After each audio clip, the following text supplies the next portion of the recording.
Olá, seja muito bem-vindo ao nosso segundo vídeo sobre a segunda carta de Pedro.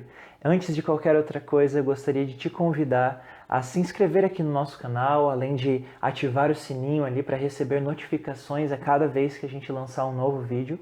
Também não deixe de curtir esse vídeo e compartilhar ele com a maior quantidade possível de pessoas para que esse conteúdo possa abençoar outras pessoas também.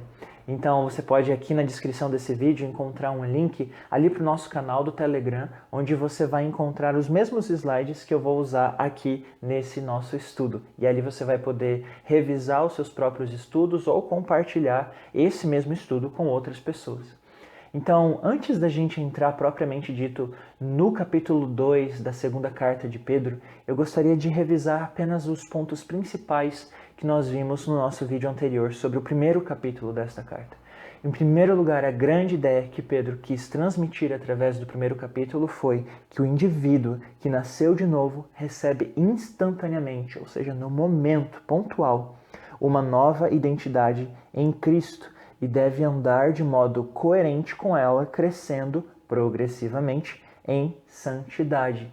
Então, no momento pontual em que o indivíduo nasce de novo, ele recebe de Cristo uma nova identidade, ele recebe uma nova posição em Cristo. E nessa posição ele é amado por Deus, ele é adotado como filho de Deus, ele se torna santo, perdoado, justificado dos seus pecados. Então, o indivíduo que nasceu de novo instantaneamente recebe uma nova identidade em Cristo, mas progressivamente e crescentemente, o indivíduo que nasceu de novo deve andar de modo coerente com essa sua nova posição em Cristo. Se ele é santo diante de Deus, ele deve andar em santidade também. Se ele foi perdoado e justificado dos seus pecados diante de Deus, ele deve andar de modo que ele não tenha mais relações com o pecado, ele não tenha mais uma prática constante do pecado. Obviamente, o indivíduo que nasceu de novo ainda vai cair aqui e ali em alguns pecados, mas ele não vai viver entregue ao pecado. E a segunda grande ideia que Pedro traz para a gente ali no primeiro capítulo é de que é possível confiar nas Escrituras, visto serem fruto da ação do Espírito de Deus. Então, no final do primeiro capítulo, nós vemos Pedro defendendo e justificando o porquê nós podemos crer nas Escrituras Sagradas. Elas foram inspiradas pelo Espírito de Deus. O Espírito de Deus impeliu homens que ele escolheu especificamente com suas personalidades, com sua cultura, com seu idioma, para, através deles, a sua revelação fosse registrada para que nós tivéssemos acesso, para que nós conhecêssemos a revelação do caráter e da pessoa do Deus Trino. Então é isso que nós vimos ali no primeiro capítulo de 2 Pedro. E hoje nós vamos entrar no seu segundo capítulo, viver sobre os falsos mestres. Aqui nós encontramos ideias muito similares àquelas que nós encontramos em Judas. Se você já assistiu esse nosso vídeo, você pode relembrar essas verdades. Se você ainda não assistiu, você pode encontrar ele aqui no card acima.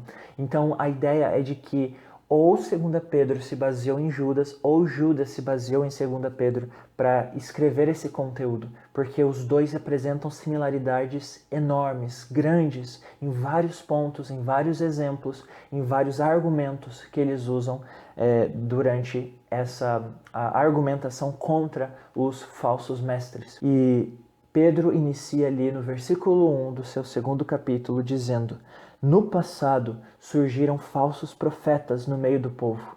Ele está se referindo aos tempos do Antigo Testamento. Ele diz, no passado surgiram vários falsos profetas, assim como verdadeiros profetas, assim como, enfim, Oséias, Jeremias, Isaías, enfim, assim como surgiram verdadeiros profetas, surgiram também falsos profetas no meio do povo, como também surgirão entre vocês falsos mestres. Então, naquela época do passado eram falsos profetas. Nesses tempos seriam falsos mestres no meio das igrejas, e até os dias de hoje, nos nossos dias, existem falsos mestres que se infiltram nas igrejas, como ele diz no restante do versículo 1. Estes introduzirão secretamente ou dissimuladamente heresias destruidoras, chegando a negar o soberano que os resgatou, Então, a ideia desses falsos mestres é de introduzir sorrateiramente, de uma forma que as pessoas não vão perceber de modo direto, de modo claro, de modo explícito, que haverá contradições, haverá erros, heresias destruidoras, como Pedro disse, em seus ensinos. Os ensinos dos falsos mestres teriam muitas heresias destruidoras, como Pedro disse, chegando a negar o soberano que os resgatou, ou seja, eles vão afirmar que foram resgatados por Cristo, o soberano, mas eles vão renegar a Jesus, eles vão negar o próprio Cristo, que teoricamente os havia resgatado, mas eles dessa forma deixariam claro, deixariam explícito que eles não haviam sido resgatados de modo algum, trazendo sobre si mesmos repentina destruição. Então, ao negar Cristo e ao introduzir sorrateiramente heresias destruidoras no meio das igrejas, eles trariam sobre si mesmos destruição, condenação. Então, eles mesmos trariam sobre si a condenação sobre os seus atos. Versículo 2. Muitos seguirão os caminhos vergonhosos desses homens. Então não seriam poucas pessoas que dariam ouvidos aos falsos mestres. Muitos seguirão os caminhos vergonhosos desses homens. E eu quero que você perceba desde já o uso que Pedro faz da palavra caminho ou caminhos. Ele vai sempre destacar a expressão caminho de justiça, caminho de retidão, caminho da verdade, como uma referência ao verdadeiro cristianismo e até mesmo ao próprio Cristo como sendo o caminho. Então, ele vai contrastar Jesus como o verdadeiro caminho, o cristianismo como o verdadeiro caminho e contrastar face ao caminho dos falsos mestres, que seria um falso caminho, um caminho de vergonha, um caminho de imoralidade, um caminho de maldade, de mentira. Ele continua dizendo no versículo 2, e por causa deles será difamado o caminho da verdade. Por causa dos atos vergonhosos desses falsos mestres, o verdadeiro caminho, o caminho do cristianismo, o caminho de Cristo seria difamado, seria envergonhado de forma pública na sociedade. E no versículo 3 ele diz sobre os falsos mestres, em sua cobiça. Lembre bem, no primeiro capítulo nós vimos que esse mundo ele é corrompido, ele está sendo corrupto pela cobiça, ele está sendo corroído pela cobiça, e é justamente a cobiça a grande marca dos falsos mestres. Em sua cobiça, tais mestres os explorarão com histórias que inventaram.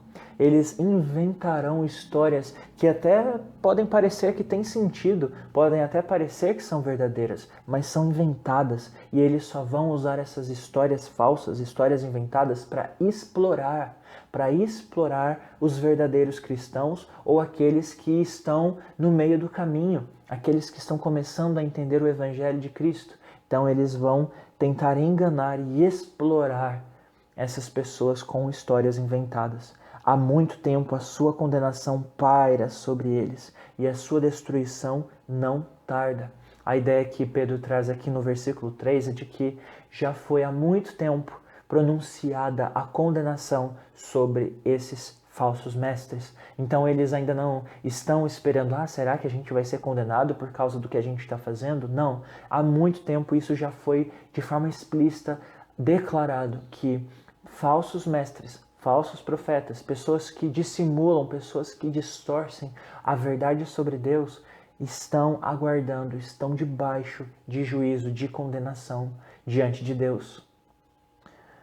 Aí 3 alertas do passado é o que Pedro traz para a gente na sequência, no versículo 4. Pois Deus não poupou os anjos que pecaram. Esse é o primeiro alerta do passado que ele destaca ali de Gênesis capítulo 6, versículos 1 a 4. Onde nós vemos anjos que abandonaram suas posições diante de Deus para terem relações sexuais com mulheres.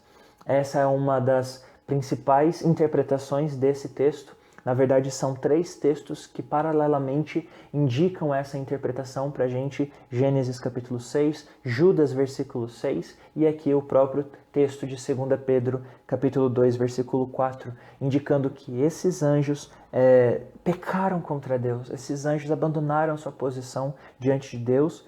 E qual a consequência do seu ato diante de Deus? Qual o seu ato de injustiça? qual a vergonha diante de Deus?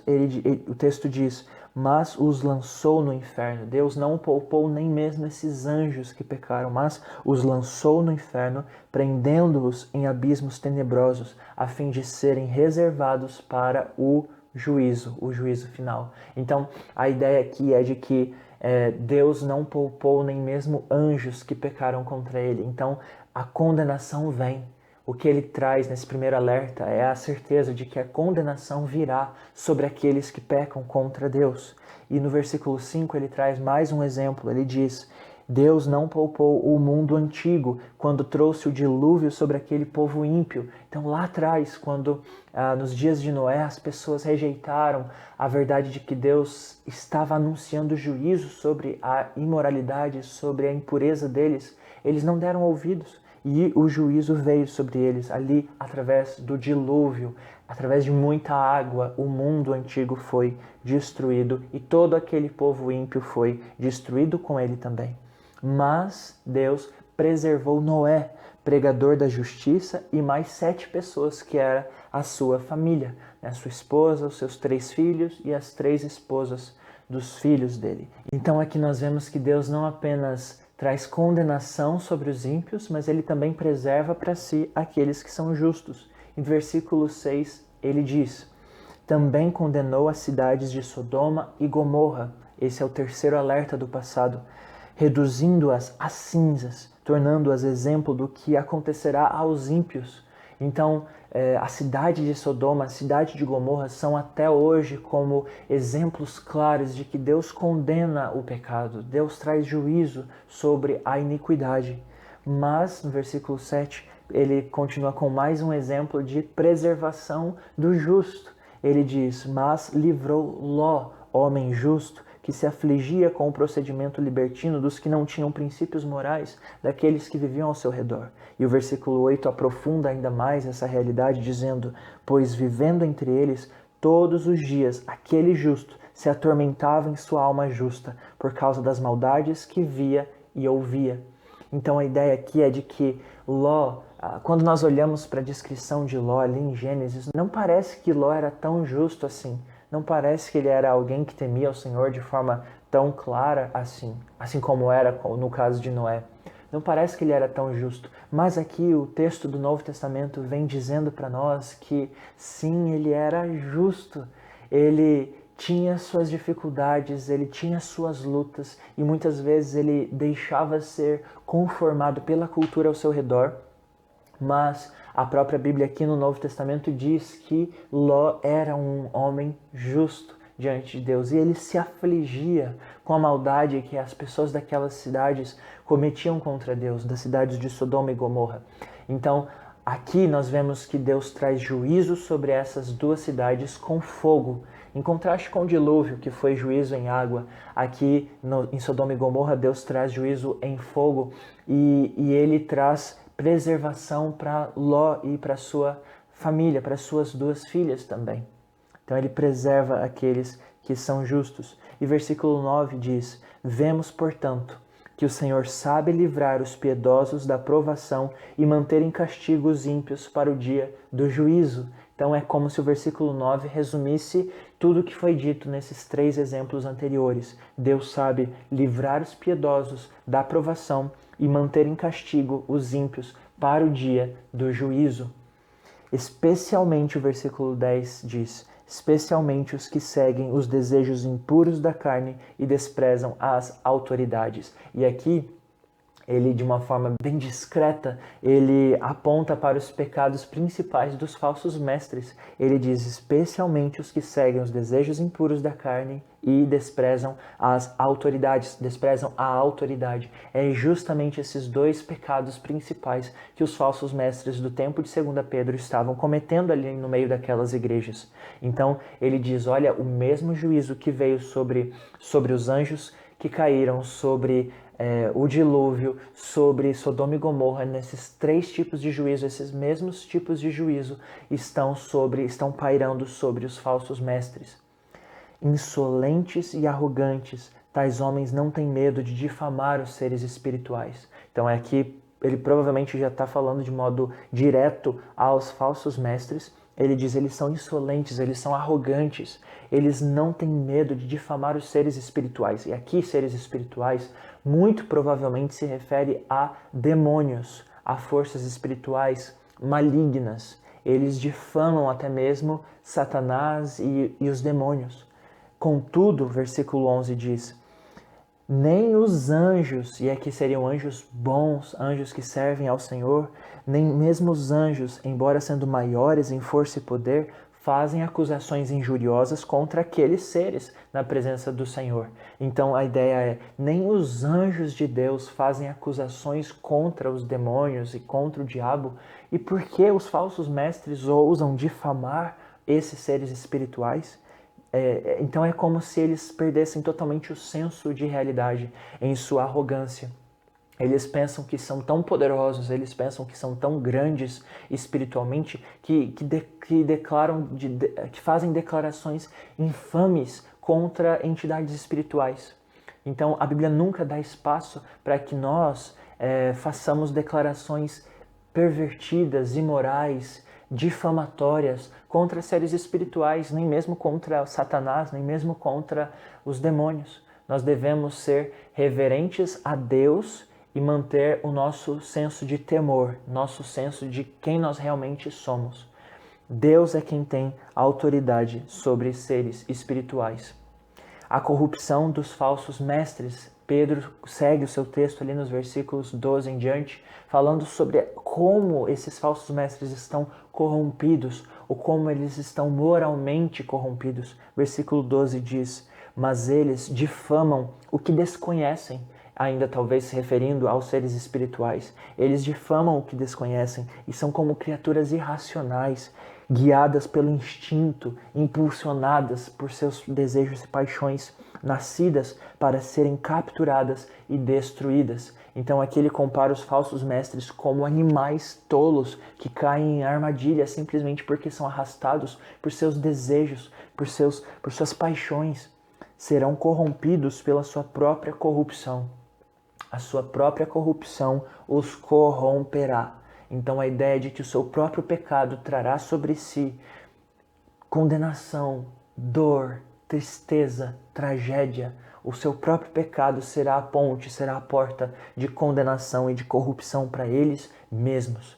Versículo 13 continua. Eles receberão retribuição pela injustiça que causaram. Eles têm causado injustiça de várias formas, de vários níveis, e eles receberão retribuição por cada uma dessas injustiças. Consideram prazer entregar-se à devassidão em plena luz do dia. É interessante quando nós olhamos para o padrão moral do Império Romano, ainda que eles fossem em muitos sentidos imorais, eles ainda guardavam o senso de que em plena luz do dia não se deviam praticar atos imorais, não se deveria entregar-se a prazeres, a devassidão à plena luz do dia. Então os falsos mestres estavam cometendo atos que nem mesmo os que não eram cristãos cometiam. Até mesmo aqueles que eram declaradamente pagãos, nem mesmo esses cometiam atos tão imorais, tão devassos quanto esses falsos mestres que se diziam cristãos.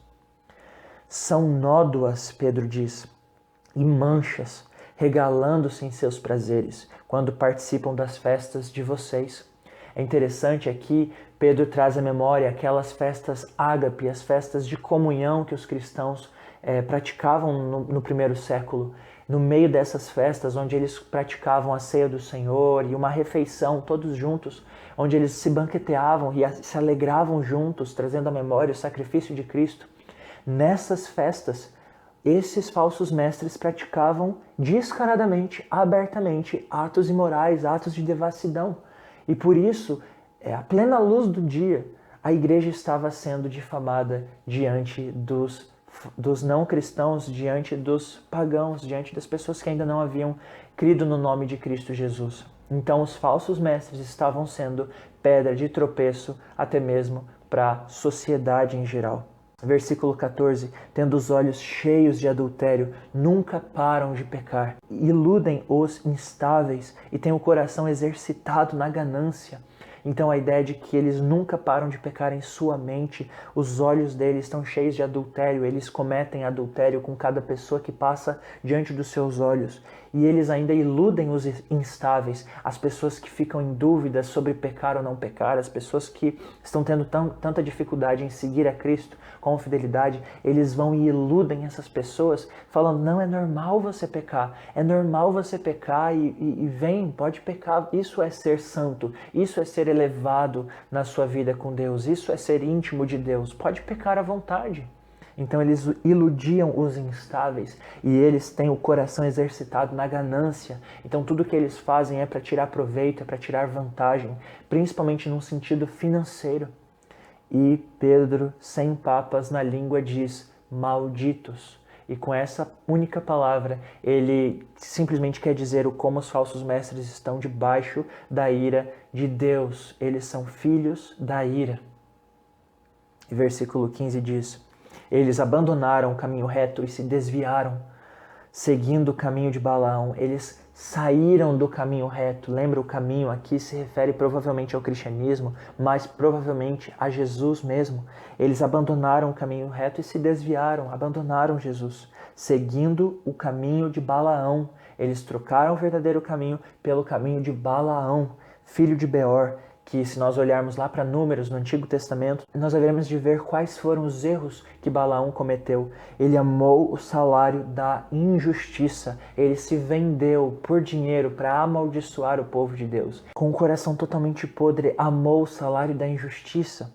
E versículo 16 continua, mas em sua transgressão foi repreendido por uma jumenta, um animal mudo, que falou com voz humana e refreou a insensatez do profeta. Então, Balaão, como um profeta, simplesmente foi impedido de continuar naquele caminho mau, naquele caminho de injustiça, por causa de uma jumenta, por causa de um animal mudo que falou, por permissão de Deus, falou e repreendeu, refreou a insensatez daquele profeta, do profeta Balaão. Então, a ideia aqui desse texto é mais como mostrar como um falso mestre ou um falso profeta pode se tornar mais tolo do que uma jumenta. Uma jumenta pode ser mais sábia e ter mais discernimento espiritual, caso Deus haja, do que um falso mestre. E isso é algo que nos pega totalmente de surpresa aqui, na verdade. De alguma forma, Deus nesse texto está dizendo que falsos mestres são tolos, mais tolos do que uma jumenta. E versículo 17 diz, esses homens são fontes sem água, eles prometem como uma fonte refresco, água, mas eles não têm água, são fontes secas. São fontes sem água, eles prometem com as suas palavras, com o seu discurso bonito, prometem paz, prometem alegria, prometem contentamento, conforto, mas eles não dão nada disso. Com o seu ensino eles ressecam. E névoas impelidas pela tempestade, ou seja, assim como o vento de uma tempestade manda embora essa névoa, logo eles passam, eles são efêmeros. A escuridão das trevas lhes está reservada. O fim deles é nada mais, nada menos do que escuridão, tristeza, um fim infeliz, um fim desastroso. E versículo 18 diz, pois eles, com palavras de vaidosa arrogância e provocando os desejos libertinos da carne, seduzem os que estão quase conseguindo fugir daqueles que vivem no erro. Então a ideia de que eles, de uma forma proposital, dissimulada, pervertem aqueles que estão quase conseguindo fugir do erro, seduzem aqueles que estão quase abandonando uma vida de pecado para andar com Cristo. Então eles enredam com suas palavras, com seus falsos ensinos, aqueles que estavam quase dando ouvidos à verdade do Evangelho. Prometendo-lhes liberdade, eles mesmos são escravos da corrupção. Então eles prometem para as outras pessoas liberdade, mas eles mesmos são escravos da corrupção. Eles são escravos da corrupção que há no mundo e da corrupção que há no pecado. Eles mesmos estão totalmente depravados, corrompidos, e eles querem oferecer liberdade para os outros. E aqueles que ouvem essa proposta de liberdade que eles apresentam caem na mesma escravidão que eles estão. pois o homem é escravo daquilo que o domina. Esse texto, essa frase especificamente, nos remete a Romanos capítulo 6, onde Paulo diz isso: se você se entrega como escravo a determinado hábito, a determinado senhor, você se torna realmente escravo daquilo ou daquele. Então, lá no contexto, Paulo diz: não se ofereça como escravo ao pecado, mas se ofereça como escravo a Cristo. Sirva a Cristo como o seu Senhor. Se ofereça como escravo de Cristo. E aqui Pedro diz a mesma ideia, pois o homem é escravo daquilo que o domina, e os falsos mestres estavam permitindo que o pecado os dominasse. E versículo 20 diz: se tendo escapado das contaminações do mundo, por meio do conhecimento de nosso Senhor e Salvador Jesus Cristo, encontram-se novamente nelas enredados e por elas dominados, estão em pior estado do que no princípio. Então aqui precisa ficar bem clara a ideia de que Pedro não está dizendo que esses falsos mestres perderam a salvação, que eles haviam sido salvos e deixaram de ser salvos na metade do caminho. A ideia não é essa. A ideia é de que eles haviam conhecido o Evangelho de Cristo, eles haviam conhecido a verdade, e depois de terem conhecido a verdade que poderia os libertar do pecado, eles, de uma forma descarada, de uma forma proposital, rejeitam a Cristo, viram as costas e voltam à sua vida de pecado, vivem como se o pecado fosse a coisa mais normal do mundo. Então essa é a grande ideia aqui.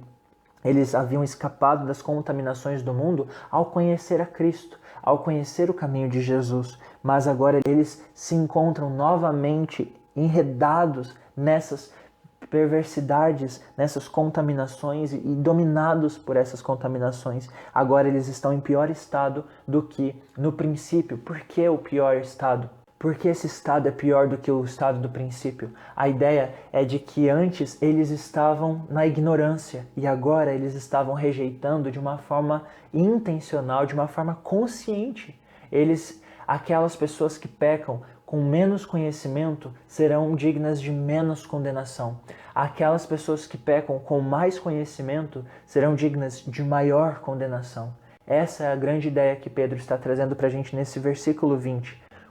Quanto mais você peca de maneira deliberada contra Cristo, maior juízo você receberá. Versículo 21. Teria sido melhor que não tivessem conhecido o caminho da justiça, porque agora que elas conheceram o caminho da justiça e abandonaram, viraram as costas para Cristo e se entregaram de novo ao pecado, agora elas estão de uma forma consciente rejeitando o caminho da vida e o caminho da salvação.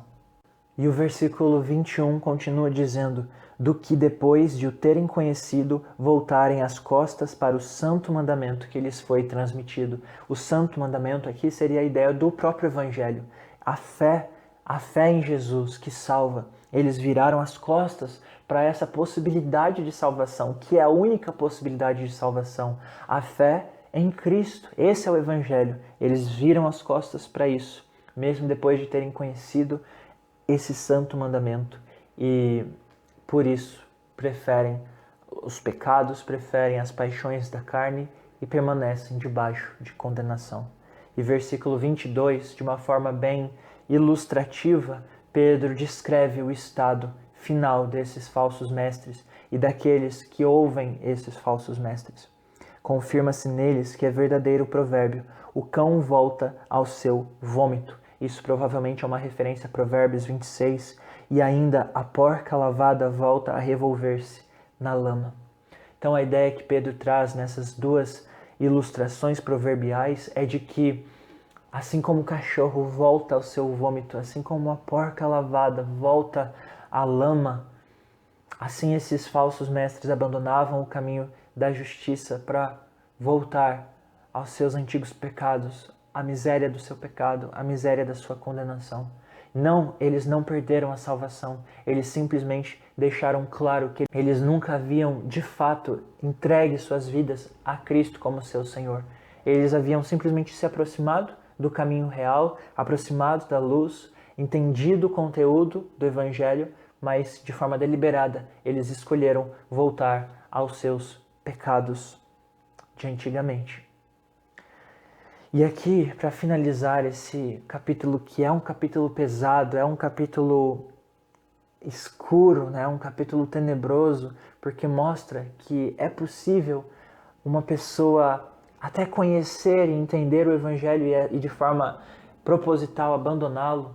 Depois de concluir o estudo desse segundo capítulo, eu gostaria de trazer 2 sugestões de aplicação para as nossas vidas. A primeira delas é de que nós devemos nos manter em alerta quanto aos falsos mestres de nossa época, mantendo nossa vida de piedade, mesmo que seja inconveniente. Assim como foi inconveniente para Noé e para Ló em seus dias, mas ainda assim eles permaneceram no caminho da justiça. Assim também eu e você devemos fugir, manter alerta em relação aos falsos mestres, fugir dos falsos mestres, manter em alerta diante de falsos ensinos, diante de heresias, para que assim como Noé e Ló, nós permaneçamos no caminho da justiça, permaneçamos em uma vida de santidade, uma vida de piedade, ainda que seja inconveniente, ainda que nós sejamos perseguidos por isso, ainda que nós sejamos envergonhados por isso, mas nós devemos manter a nossa vida de santidade, nossa vida no caminho de justiça de Cristo. E a segunda aplicação que eu gostaria de trazer aqui é de que nós devemos nos manter em alerta para que nós mesmos não nos tornemos falsos mestres, abusando da graça de Deus e ensinando o que for mais conveniente. Então, nós precisamos cuidar para que nós mesmos não venhamos a cair nesse erro. Paulo diz, aquele que está de pé, cuide para que não caia. Essa é a grande ideia aqui. Os falsos mestres, em algum momento, andaram próximos do Evangelho, caminharam com a igreja, ensinaram coisas que eram verdadeiras, mas a partir de determinado ponto passaram a ensinar aquilo que era mais conveniente para si mesmos, aquilo que era mais confortável como pretexto para que eles continuassem em seus antigos pecados, e eles começaram a ensinar isso para outras pessoas, corrompendo outras pessoas também. Eles não apenas estavam se entregando a um caminho falso e imoral, mas estavam querendo arrastar outros com eles também. Então, cuidado para que você mesmo não se torne um falso mestre e comece a viver e a ensinar coisas convenientes para a sua vida em pecado. Não permita que isso aconteça com você. Pelo contrário, assim como nós vimos lá no capítulo 1, ande em santidade, empenhe-se na prática da fé, da virtude, do conhecimento, do domínio próprio, da perseverança e assim por diante, da fraternidade, do amor. Viva essas qualidades, imite a Jesus Cristo em pleno conhecimento dele, em intimidade, em relacionamento de amor com Cristo. Busque a Deus, busque uma vida de maior intimidade com Cristo constantemente, para que Ele te mantenha de maneira segura, de maneira bem guardada até o dia do Senhor, até o dia em que o reino dele chegar. E assim você estará ricamente provido no reino do Senhor. Você entrará ricamente provido no reino de Jesus Cristo. Então, fuja dos maus caminhos, fuja da perversidade, fuja dos falsos mestres. Se agarre a Jesus Cristo, se agarre à justiça de Cristo, se agarre a uma vida de intimidade com Ele. Essa talvez seja a grande mensagem do segundo capítulo de 2 Pedro. Então que você se lembre disso e durante toda a sua vida você fuja dos caminhos que não são os verdadeiros caminhos e se apegue ao caminho da verdade que é Jesus Cristo. Que Deus te abençoe. Nós nos vemos na semana que vem no terceiro vídeo dessa série de estudos na segunda carta de Pedro. E se Deus permitir, ali nesse terceiro vídeo nós concluiremos o estudo dessa carta. Que Deus te abençoe, um grande abraço e até mais.